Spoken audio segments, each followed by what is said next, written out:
जय हिंद प्यारे बच्चों। तो नीट के महासंग्राम में 10 दिन करीब 200 घंटे बचे हैं और इस समय निश्चित रूप से आप लोग परेशान होंगे। कुछ कोर्स बचा होगा। जब टेस्ट देने आते होंगे तो लगता है सेल्फ स्टडी कर लें और सेल्फ स्टडी करते होंगे तो लगता है टेस्ट दे लें। तो हमारे कानपुर मेडिकल कॉलेज के प्यारे प्यारे बच्चे हैं जिन्होंने नीट क्रैक किया 2022 में, और उनके सीनियर अभिजय। तो ये बताने की कोशिश कर रहे हैं कि इन बच्चों ने क्या किया था नीट के 10 दिन पहले जिससे इस संग्राम को जीता। आपके दिमाग में भी आ रहा होगा कि एक बार दो बार हो गया, इस बार भी नहीं सिलेक्शन होगा तो क्या होगा। वैसे इन बच्चों के दिमाग में भी चल रहा होगा। तो आज हम लोग जानने की कोशिश करते हैं कि क्या किया था इन बच्चों ने नीट के 10 दिन पहले। तो Abhijay, thank you so much बेटा, क्योंकि आपका जो बैच था बड़ा क्रांतिकारी था और आपके बैच ने ऐसा फाउंडेशन डाला कि उस सीरीज में हम लोग चले, नीट आईपीएल कराया, ग्रुप स्टडी कराई और उसकी वजह से रिजल्ट दिनों दिन बहुत अच्छा होता जा रहा है। तो इस समय लास्ट के टाइम पर मोटिवेशन की बहुत ज़रूरत होती है, अपने आप को संभालने की बहुत ज़रूरत होती है, क्योंकि मैच की जो आखिरी गेंद होती है वो मैच को डिसाइड करती है। और ये भी होता बच्चों, कभी कभी ये गेंद होती है और 5 रन बचे होते हैं और बैट्समैन छक्का मार के जीत जाता है, और अगर वो नर्वस हो जाए तो दिक्कत होती है। एक बात और कहेंगे बच्चों कि अब जो फाइनल टाइम है इसमें आपका कॉन्फिडेंस टेस्ट होना है। Sleep cycle, proper food, proper rest, proper analysis, यही मैंने इन बच्चों को बताया था। तो जानने की कोशिश करते हैं अभिजय, आप तो 2021 में सेलेक्ट हुए, 10 दिन पहले क्या लगता था? डर एक बहुत बड़ा फैक्टर था जो आपके किसी भी एग्ज़ाम को बिगाड़ भी सकता है और संभाल भी सकता है। संभालना इन सेंस कि जब आप डरते हो तो आप अपने पीक परफॉर्मेंस पे भी पहुंचते हो। तो डर लास्ट के 10 दिन में बहुत ज़्यादा लगता है। आपने बहुत कुछ इन्वेस्ट कर रखा होता है, आपका टाइम, घर वालों के इमोशंस, आपके खुद के इमोशंस, आपका एक ड्रीम होता है, और इस एग्ज़ाम में लिटरली इसके बाद आपकी लाइफ चेंज होनी होती है। तो वो एक लास्ट के 10 दिन में वो डर इतना ज़्यादा रहता है कि आप या तो अच्छी परफॉर्मेंस कर जाओगे या फिर अंडर परफॉर्म कर जाओगे।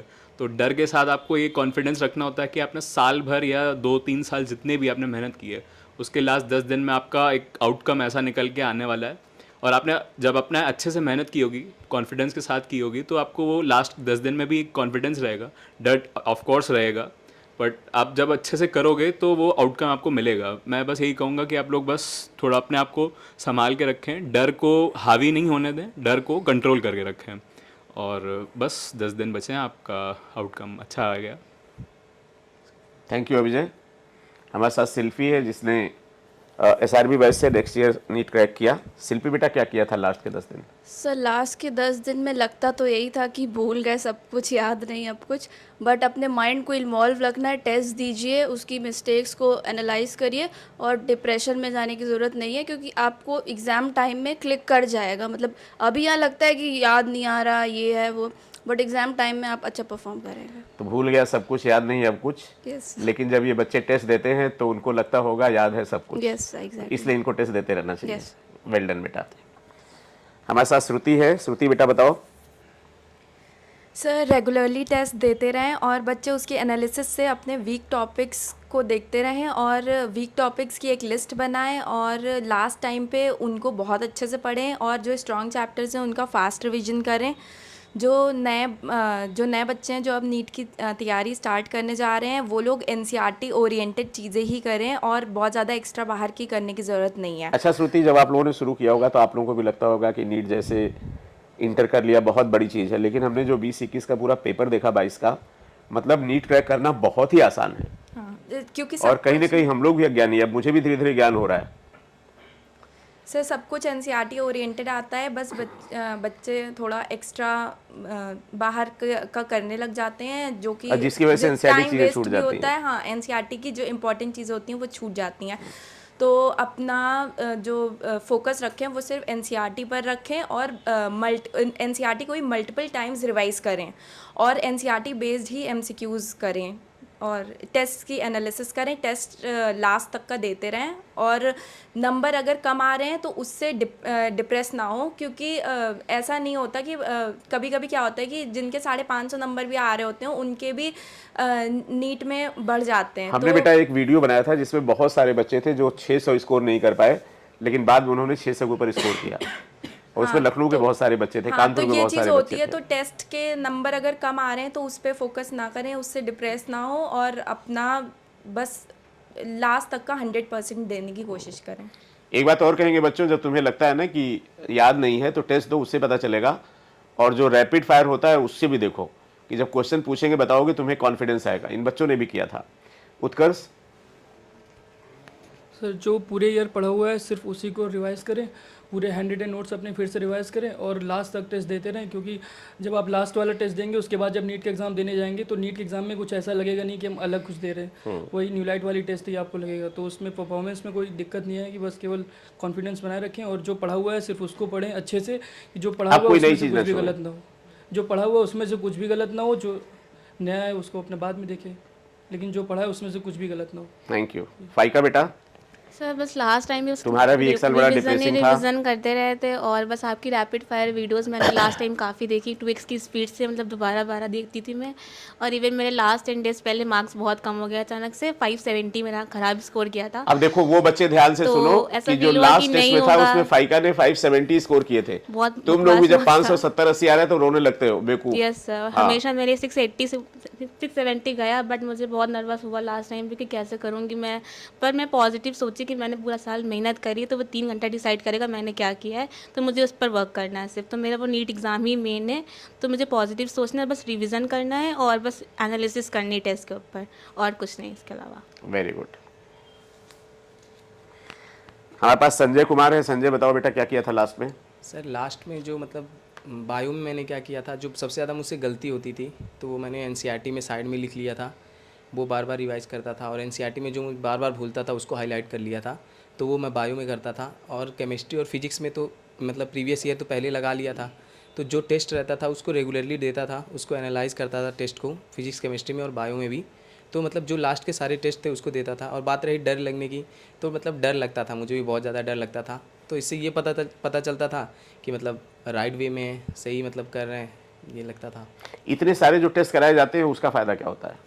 सर मतलब ये पता चलता था कि मतलब ये छोटी छोटी गलतियाँ मतलब जो वहाँ पे होती थी, तो वहाँ मतलब समझ में आता था कि ये भी गलती हो सकती है, इतनी छोटी गलती यहाँ भी हो सकती है। क्योंकि मतलब अगर पढ़ते रहेंगे तो फिर पता चलता है कि हाँ मतलब आ रहा है, ये भी आ रहा है, ये भी आ रहा है। लेकिन जब कुछ मतलब टेस्ट देते थे तो पता चलता था हाँ ये गलती यहाँ से हो सकती थी, इतना पढ़ने के बाद भी। तो फिर वहाँ से टेस्ट। अच्छा, आपके टेस्ट बड भी तभी एक्टिवेट होते हैं जब मुंह में खाना जाता है। तो जब पेपर करते हो, गलती करते हो, तो लगता है और पढ़ना है, ऐसे पढ़ना है, ऐसे पढ़ना वहाँ है। पे पता चलता था गलती हाँ। कहाँ से। हमारे पास अल अशरफी है। बेटा बताओ तुम। यस सर, लास्ट टाइम पे जो भी टेस्ट देते थे उसमें जो मिस्टेक रहती थी तो वो सारे टॉपिक्स पहले जाके उनको कवर करते थे, और उसके बाद जो भी हमने अपना शेड्यूल बनाया तीनों सब्जेक्ट में कि कितना इंपॉर्टेंट टॉपिक्स पहले कवर करने होते थे, और जो लगता है कि हाँ ये वीक है या फिर जैसे हम बार बार भूल रहे हैं इसको, तो उसको बार बार रिवाइज़ करना, और जो टेस्ट में जो गलत हो रहा है उसको पहले जाके फोकस करना वेरी ज़रूरी गुड। था। तो भैया तुम्हारे लिए नीट का पेपर आउट है यार। अभी हम बता देंगे कहाँ से क्या सवाल पूछा जाएगा, समझ रहे हो ना? कोई पहाड़ नहीं, नीट चींटी मारने के बराबर है। बस बात यह है कि मेहनत सही डायरेक्शन में किया जाए, स्मार्ट वर्क करना बहुत जरूरी है। ठीक है। हमारे साथ हमारा बच्चा विशाल कुमार। विशाल, यस सर। सर जैसे कि लास्ट मंथ जो होता है। तुम बनारस टेस्ट सीरीज से थे ना? Yes sir. हाँ, सर एसआरबी बैच से सर था सर वो online। SRB batch. Yes, sir। हाँ, ऑनलाइन। सर जैसे कि लास्ट मंथ होता है वो सारे बच्चों के लिए, जो भी नीट एस्पायरेंट होते हैं सबके लिए बहुत ही ज़्यादा हेक्टिक और डिप्रेसिव होता है एक्चुअली। अच्छा, हमने जो रेशियो आपको बताया था यस सर। कि GSVM में 10 में एक बच्चा है, हमें लगता है कि और ज़्यादा बच्चे हैं। Yes sir. Yes sir. हाँ, वो बाद में पता चलता है। हाँ बेटा बताओ। तो सर वो जो मंथ होता है पूरा का पूरा मंथ ही हेक्टिक और डिप्रेसिव होता है कि क्या करे क्या ना करे, क्योंकि बहुत से बच्चों का क्या होता है कि 50% ही सिलेबस तैयार होता है और बहुत का 90% होता है। और सर जैसे कि हम न्यूलाइट में जानते हैं कि बहुत ज़्यादा नंबर ऑफ टेस्ट करा दिया जाता है, तो न्यूलाइटियंस को अभी के लिए मैं कहूँगा कि जितना ज़्यादा सर ने टेस्ट कराया है उनके जितने भी पेपर्स हैं उसको फिर से रिवाइज करके अगर Very देख good। लेते हैं। अच्छा, हमने एक रिवीजन टेस्ट भी शुरू कर दिया। Yes sir. और उस रिवीजन टेस्ट में क्या करें, पुराना कोई पेपर दे देते हैं। Yes sir. तो सर जितने भी पेपर्स दिलाए हैं लगभग आपने कहा था कि 150 के आसपास पेपर दिला चुके हैं, तो ऐसे ही उन 150 की वजह से इतने ज़्यादा क्वेश्चंस आप बना चुके हैं कि एनसीईआरटी के बुक से अब उससे ज़्यादा कोई एक्शन जो भी क्वेश्चंस होंगे अच्छा, एक्सट्रैक्ट कर नहीं पाएंगे हम। एक बात और बताएं विशाल, बच्चों ने कहा सर क्वेश्चन रिपीट हो रहे हैं, तो हमने कहा 720 से 720 क्यों नहीं आ रहे, है ना? सर वो अगर तो अच्छे से पूरे पेपर पे अगर आप एफर्ट लगा के पूरा एक एक चीज़ एनालाइज करके अगर करते हैं तो कोई वो मुश्किल बात नहीं है कि वो 720 नहीं कर पाएंगे, आराम से कर लेंगे। क्योंकि सर जब मैंने पेपर मैच किया था अपना आके, सही बात है, जब 660 70 80 आ सकते हैं तो 700 क्यों नहीं आ सकते? अगर तुम लोग के 4-5 जो सिली मिस्टेक हुई नहीं होती तो आ जाते। यस सर, जो मैंने अपना आकर पेपर मैच किया था sir, maximum of the questions हमारे टेस्ट सीरीज से ही आए थे, ये नहीं कि कोई नया था। क्योंकि सर एनसीईआरटी से ही क्वेश्चन आने वाले हैं और हमारा जो टेस्ट सीरीज होता है वो भी पूरा एनसीईआरटी बेस्ड होता है, तो कोई नया सेंस हो नहीं सकता है। और लास्ट के दिन में क्या हुआ था कि मैं 2021 की बात करता हूँ, मैं नया टेस्ट दे दिया था, एक एलन का टेस्ट। मुझे याद है कि मेरा नंबर 680-90 जंप कर रहा था उस टाइम आकाश और न्यूलाइट के टेस्ट में, लेकिन वो एलन का मैंने एक टेस्ट दे दिया था जिसमें मेरा नंबर 560 आ गया था और मैं बीमार था उस टाइम। तो उससे क्या हुआ था, मेरा पूरा कॉन्फिडेंस डाउन हो गया था। फिर उसके बाद मैं एक भी टेस्ट नहीं दिया। सबसे बड़ी गलती यही थी कि मैं 10 दिन, लास्ट के 10 दिन फिर टेस्ट ही नहीं दिया, बस ये सोच रहा था कि मेरा क्या होगा क्या होगा। उसके बाद पूरा मेरा पेपर बिगड़ गया था 2021 में और बस 592 आए थे, सिलेक्शन नहीं हुआ था। और इस बार मैंने वही किया था कि लास्ट के जो 10 से 15 दिन थे, मैंने उस टाइम ऐसा कोई गलती करने का वो नहीं सोचा था, पूरा कॉन्फिडेंस रखना था मुझे। और मैं बहुत ज़्यादा सेलेक्टिव हो गया था पेपर को लेकर कि मैं यही पेपर करूँगा, कोई नया नहीं करूँगा। और मैं लास्ट में क्या किया था, मैं पुराने पेपर पर ज़्यादा फोकस हो गया था जो मैंने किए थे। तो मैंने लास्ट में लगभग 25 पेपर कर लिए थे जो पुराने पेपर मैंने दे चुका था। तो मुझसे कॉन्फिडेंस डाउन नहीं हुआ और कॉन्फिडेंस लगातार बढ़ता गया था कि नंबर इतने आ रहे, 670-90 जंप हुआ था, फिर आराम से हो गया था मेरा। Thank you sir. Thank you बच्चा, थैंक यू। हमारे पास है उमाकांत, बताओ बेटा क्या किया था? ये सर लास्ट के टाइम में जितने टेस्ट दिया था उसमें जो गलतियाँ हुई थी उनको फिर से अच्छे से देखा था, जितनी गलतियाँ हुई थी सारे पेपर्स की। और उसके बाद रिवाइज करते समय मतलब जिसमें लगता था कि कॉन्फिडेंस हो जाएगा उसको जल्दी जल्दी रिवाइज कर लेता था, और जिसमें लगता था कि थोड़ी दिक्कत है उसको थोड़ा टाइम दे के रिवाइज करता था। और इस तरह से मतलब डर लगता है, लास्ट में सबको लगता है, लेकिन बस रिवाइज करते रहना और टेस्ट देते रहना और उसमें जो गलतियाँ हो रही हैं उस पर ज़रूर ध्यान देना है। वेरी गुड बेटा, वेरी गुड। हमारे साथ समीर शर्मा हैं। समीर बताओ बेटा। जी सर, मैं ज़्यादा तो कुछ नहीं बताऊंगा। जैसे मेरे दोस्त ने बताया कि आपको पुराने पेपर सॉल्व करने हैं, तो उसको आपको अच्छे से सॉल्व करने हैं और उसमें भी पूरा नहीं, जो आपका छूट गया था या जो गलत हो गया था उसको एक बार अच्छे से देख लेना है। और सबसे बड़ी बात, आपको अपना ख्याल रखना है। इन 10 दिनों में आप बीमार नहीं हो सकते हैं। कोशिश करें अपने आप को बचा के रखें, पढ़ते रहें और ध्यान रखें, सब कुछ अच्छा होगा। All the best. और किसी निगेटिव लोगों से ना मिले, निगेटिव बात ना सुने। और अगर कोई भी दिक्कत हो, अगर डिप्रेशन हो, तो आप अपने टीचर से बात कर लें, सबसे बढ़िया है। हाँ, वेरी गुड बेटा। हमारे पास अमन पटेल हैं। अमन बताओ बेटा।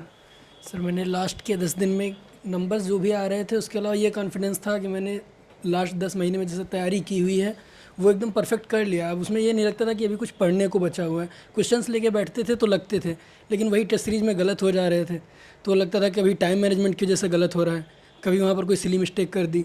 तो ये 10 दिन में अगर अपने आप को जितना तुम फोकस्ड रख सकते हो, किसी भी ऐसे निगेटिव पर्सन से बातचीत नहीं करना है, बहुत ज़्यादा ऐसे ओवर डिस्कशन नहीं करना है कि एंजाइटी हो रही, सबको होता है, एग्जाम का प्रेशर है और ये अच्छी कॉमन एन इफेक्ट है। हाँ, ये और एंजाइटी डिप्रेशन तो उसी को होगा ना जिसकी तैयारी है। जिसकी तैयारी होगी नहीं उसको एंजाइटी डिप्रेशन होगा क्यों?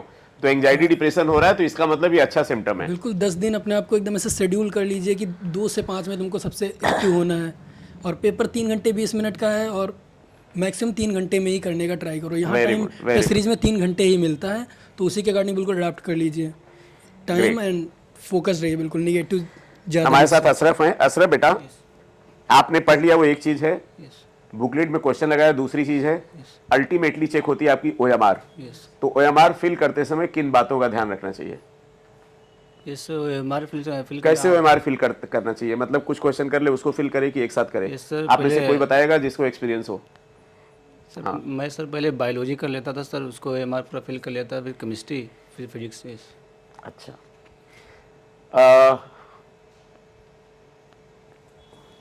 मल्लिका बताओ बेटा कुछ। सर OMR में मैं भी ये करती थी कि बायो हो जाता था तो बायो में सब में डॉट लगा देती थी और फिर उसके बाद एक साथ फिल करती थी, क्योंकि इसके पहले मेरे एक पेपर में ये हुआ है कि सर जब लाइन वाइज जैसे एक एक करके फिल करते थे, अगर एक भी मिस्टेक होती थी तो सर लगातार तो पूरा सीक्वेंस गलत हो गया। यस। अच्छा मल्लिका, तुम्हारी एक दोस्त थी, पता है तुम्हें, सेलेक्ट हुई बाद में, जो 2021 में उस बच्ची के साथ क्या हुआ, वो सेक्शन भी भरना ही भूल गई। यस सर, आपने बताया था ना? yes, नाम भी पता होगा तुम्हें। yes, हाँ, तो ये बहुत बड़ी मिस्टेक होती है, yes, है ना? विशाल कुछ बताना चाह रहे हो OMR के बारे में? एट दिस पॉइंट मैं ये बताऊंगा टाइम पे कि जैसे आप लोग मतलब इस टाइम करेंटली बहुत पहले से करते आ रहे अभी हैं 5-6 टेस्ट सब और करा रहे हैं ऑफलाइन सर। ये उसमें ये लोग अपना देख लें। हाँ ये सर अभी मतलब जैसे लास्ट 2 मंथ से जैसे जैसे OMR भरते आ रहे हैं, अगर वो उतना ज़्यादा कन्वीनियंट है कि टाइम ज़्यादा नहीं ले रहा है OMR भरने में, तो आप उसी तरह भरे। अदरवाइज़ क्या करना है कि पहले अब उस दिन एग्जामिनर का कैसा मूड है उस पर भी डिपेंड करता है। तो आप ये कर सकते हैं कि बायो पूरा किए, उसके बाद बायो का भर ले, फिर केमिस्ट्री करके, फिर केमिस्ट्री का, फिर फिजिक्स का, फिजिक्स के बाद। अच्छा, कोई बताएगा कि पेपर 1 राउंड में करना चाहिए कि 2 राउंड में? सर 2 से 3 राउंड में सर। 3 राउंड में ना? Yes, sir, हाँ, 2 से तो 3 देखिए ये राउंड भी बात हो गई कि पेपर 3 राउंड में करना चाहिए। पहले राउंड में इजी सवाल, Yes, sir. और पेपर मिलते समय सुनो भैया, चिल्लाना नहीं। जो हमने कट ऑफ बताया था एक बार यूट्यूब पे मिला लेना। पेपर करते समय तुम्हें लगेगा तुम्हें कुछ नहीं आ रहा है, करने लगोगे अपने आप आने लगेगा। Yes, sir. राइट, एक चीज। दूसरी चीज, सेंटर वेंटर पे इनको बहुत पहले पहुंचना चाहिए, यस सर। है ना सर डिहाइड्रेट ना हो उसके लिए डिहाइड्रेट ना हो। अच्छा ये बताओ, जैसे मान लो 2 बजे टेस्ट होता है तो सेंटर पे रिपोर्ट कितने बजे करना होता है? सर 1 के आसपास। 1 के आसपास। और घर दूर है तो 10 बजे निकलना होगा कम से कम, है ना? तो अब ये बताओ कि उसके पहले क्या खा पी के जाना चाहिए कि भूखे पेट चले गए, सर हाइपोग्लाइसीमिया हो गया? चाहिए सर। सर कुछ लाइट सा खा लेना चाहिए और ज़्यादा से ज़्यादा जूस उस पी के जाना चाहिए, क्योंकि सर उस टाइम डिहाइड्रेशन का चांसेस बहुत ज़्यादा होता है, क्योंकि धूप होता है। तो सर हमको लगता है कुछ भी जूस वूस ज़्यादा पीना चाहिए उस टाइम, और एक बॉटल में और वो कुछ ना कुछ ORS के साथ लेके जाना चाहिए वहाँ पे। तो मेरे प्यारे बच्चों, ये एक न्यूलाइट का इकोसिस्टम है, प्रोफेसर से लेके हर ईयर के बच्चे। और आज हमने अविजय को बोला कि भाई एक हमको वीडियो बनाना है बच्चों के लिए, तो बेटा ये परिवार है, और जब सेलेक्ट होके जाओगे तो ये सब प्यारे बच्चे आपको मिलेंगे एज ए सीनियर, ठीक है ना? तो ये सब बच्चों ने अपनी अपनी कहानी बताई, क्या किया इन लोगों ने, कैसे अपने आप को संभाला। लेकिन एक चीज सबकी बात में कॉमन समझ में आई कि टेस्ट नहीं छोड़ा, और टेस्ट में जो गलती उसको रियलाइज करते गए, और अल्टीमेटली फाइनल नीट का महासंग्राम जीत लिया। बच्चों अपनी तरफ से एक बात बोलेंगे कि कल हमको एक क्लिक की बात कि अभी जो टाइम बचा है एनसीईआरटी में जितने भी साल न्यूमेरिकल इंडेक्स क्वेश्चन है बेटा जरूर लगा लो, जरूर लगा लो। क्योंकि हमने ओवरसीज वाला पेपर देखा, 2022 का पेपर देखा, जब एनसीईआरटी खोल के देखा तो मेरा माथा ठनक गया, और मुझे ऐसा लगा कि जो फिजिक्स केमिस्ट्री का हुआ है वो बहुत आसान है बच्चों, बहुत ज़्यादा आसान है। पिछली बार कुछ बच्चे थे जिन्होंने 180 फिजिक्स में स्कोर किया है। बायो में ज़्यादा रटना है, अगर वो अप्रोच थोड़ी केमिस्ट्री में लगा लोगे तो मज़ा आ जाएगा।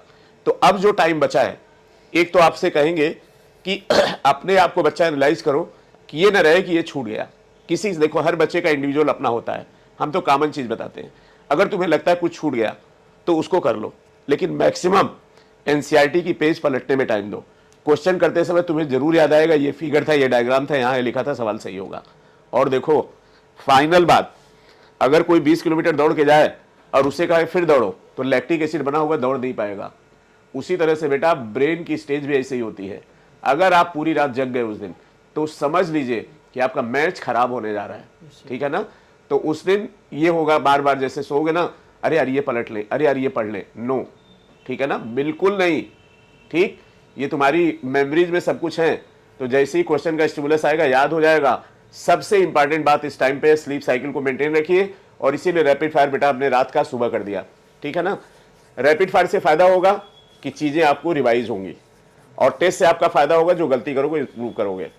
अब एक बात और कर रहे हैं, देखो बायोटेक से 9 सवाल आने ही है, तो जैसे मान लो उसमें उतने पन्ने हैं, तो एक बार तुमने पढ़ा इतने नोट्स बने, इतने नोट्स बने, तो नोट्स को कंसाइज करते हैं, जो रायता फल गया उसको सिकोड़ो, कॉलेज मिलेगा मिलेगा मिलेगा, 100% मिलेगा। और न्यूलाइट अपना नीट 2022 का जो रिकॉर्ड है उसको ब्रेक करने जा रहे हैं, इसमें कहीं से कोई दुविधा नहीं है। इसलिए नहीं है क्योंकि जितना आप सबने टेस्ट दिया शायद ही किसी ने दिया हो, ठीक है?